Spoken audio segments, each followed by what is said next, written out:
Assalamualaikum warahmatullahi wabarakatuh. Perkenalkan, nama saya Beinda Desita Zalasia Fitri. Saya berasal dari kelas B. Asal prodi saya dari S1 Manajemen.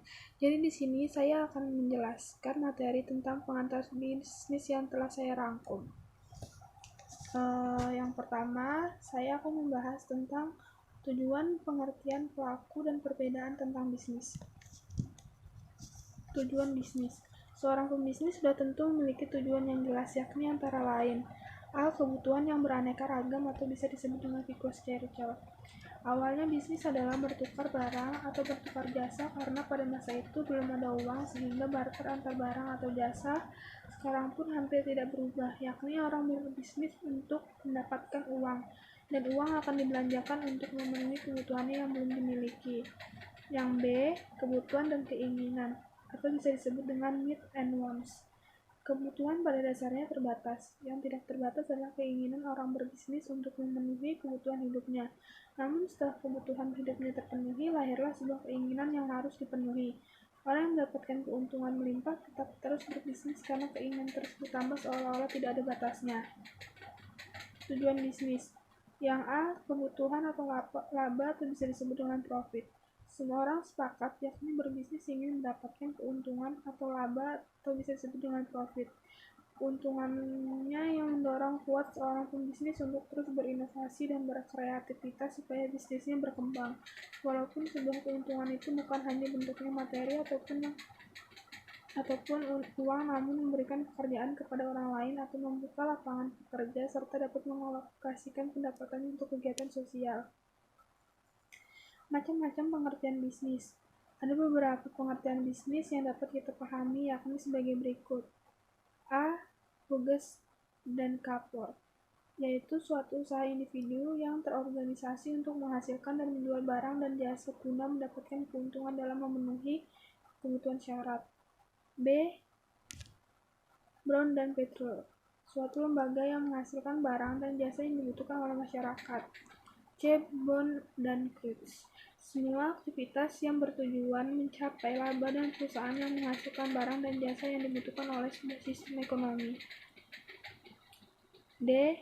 Alan Afua, bisnis merupakan sekumpulan aktivitas yang dilakukan untuk menciptakan uang dengan cara mengembangkan dan mentransformasikan berbagai sumber daya menjadi barang dan jasa yang diinginkan konsumen.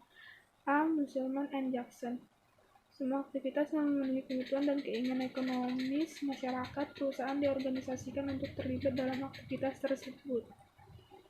Batasan usaha industri atau bisnis. Kementerian Perindustrian memberikan batasan perusahaan industri yang terdiri dari kecil, menengah, dan besar, yakni sebagai berikut. Yang pertama, industri kecil adalah perusahaan yang mempunyai kegiatan usaha di bidang industri dengan nilai investasi paling banyak 200 juta, tidak termasuk nilai tanah dan bangunan.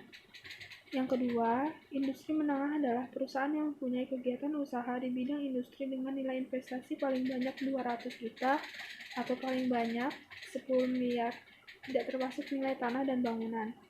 Yang ketiga, industri besar adalah perusahaan yang mempunyai kegiatan usaha di bidang industri dengan nilai investasi lebih besar 10 rupiah, tidak termasuk nilai tanah dan bangunan tempat usaha, serta mempunyai penjualan per tahun lebih besar 50 miliar.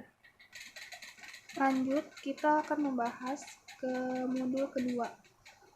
Saya akan membahas tentang tanggung jawab sosial perusahaan. Tanggung jawab sosial pada pelaku bisnis harus ditetapkan di dalam sebuah perusahaan. Di antaranya, tanggung jawab sosial pada pelaku bisnis harus diterapkan di dalam sebuah perusahaan. Di antaranya, yang pertama, tanggung jawab sosial kepada pelanggan terdiri dari A. Memastikan tanggung jawab bisnis. B. Memastikan tanggung jawab pemerintah. Yang kedua, tanggung jawab sosial kepada pekerja terdiri dari A. Memastikan tempat kerja dalam keadaan baik-baik dan nyaman, juga peralatan bekerjanya. Yang B. Memastikan tidak adanya diskriminasi antar karyawan. Yang ketiga, tanggung jawab sosial kepada kreditur, yaitu memberitahukan kepada kreditur jika perusahaan tidak dapat membayar pinjaman tepat waktu agar kredit dapat memperpanjang waktu pinjaman. Membahas tentang tanggung jawab sosial perusahaan. Menurut Hilman Nilasari dalam bukunya Suhendi, tanggung jawab sosial terbagi menjadi 4, yaitu yang pertama bertanggung jawab kepada pelanggan untuk memberikan produk yang aman. Yang kedua, bertanggung jawab terhadap tenaga kerja untuk memberikan upah yang layak. Yang ketiga, bertanggung jawab terhadap lingkungan dengan adanya pencemaran dan pelestarian alam.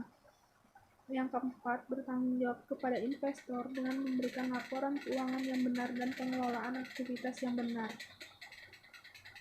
Tanggung jawab sosial kepada masyarakat atau bisa disebut dengan social responsibility to community.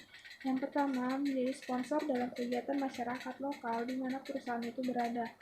Yang kedua, sumbangan kepada masyarakat tidak mampu. Yang ketiga, membangun fasilitas umum yang dibutuhkan masyarakat.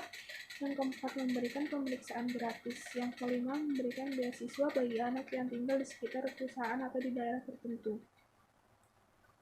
Pelaku bisnis. Menurut Jeff Madura, yang memegang kepentingan dalam perusahaan terbagi menjadi 5. Yang pertama, pemilik atau disebut dengan owner adalah pemilik saham dalam perusahaan. Tugas dari owner itu sendiri adalah mengorganisasi, mengelola, menanggung, dan menerima konsekuensi dari risiko bisnis. Yang kedua, kreditur. Kreditur adalah penyedia pinjaman yang memodali bisnis, biasanya lembaga yang dipercaya oleh masyarakat adalah bank atau lembaga sejenisnya yang meminjamkan uang atau modal. Yang ketiga, karyawan adalah pegawai yang direkrut memiliki peran penting dalam bisnis. Yang keempat, penyedia material adalah perusahaan manufaktur yang menyediakan material atau supplier guna memenuhi kebutuhan. Kelima, pelanggan. Pelanggan adalah pembeli produk. Untuk memuaskan kepuasan pembeli akan membawa dampak yang baik terhadap kelangsungan perusahaan. Lanjut, yang ketiga, saya akan membahas di modul ketiga ini membahas tentang bentuk hukum lingkungan kebaikan dan keburukan perusahaan. Badan usaha yang berbadan hukum dan bukan badan hukum. Yang pertama, badan usaha yang berbadan hukum yaitu perusahaan yang memiliki subjek hukum dari badan hukum itu sendiri. Yang kedua, badan usaha yang bukan berbadan hukum yaitu perusahaan per orang yang memiliki subjek hukumnya ada orang-orang yang menjadi penggunanya, sedang harta perusahaan bergabung dengan harta pribadi. Yang kedua, lingkungan perusahaan atau bisnis. Ada beberapa lingkungan bisnis diantaranya. Yang pertama, lingkungan teknologi, yaitu lingkungan yang memiliki banyak arti di dalam bisnis karena teknologi merupakan pengetahuan yang memajukan metode kerja perusahaan. Yang kedua, lingkungan hukum dan politik, yaitu lingkungan ini memiliki hubungan antara bisnis dan pemerintah biasanya dalam bentuk aturan bisnis.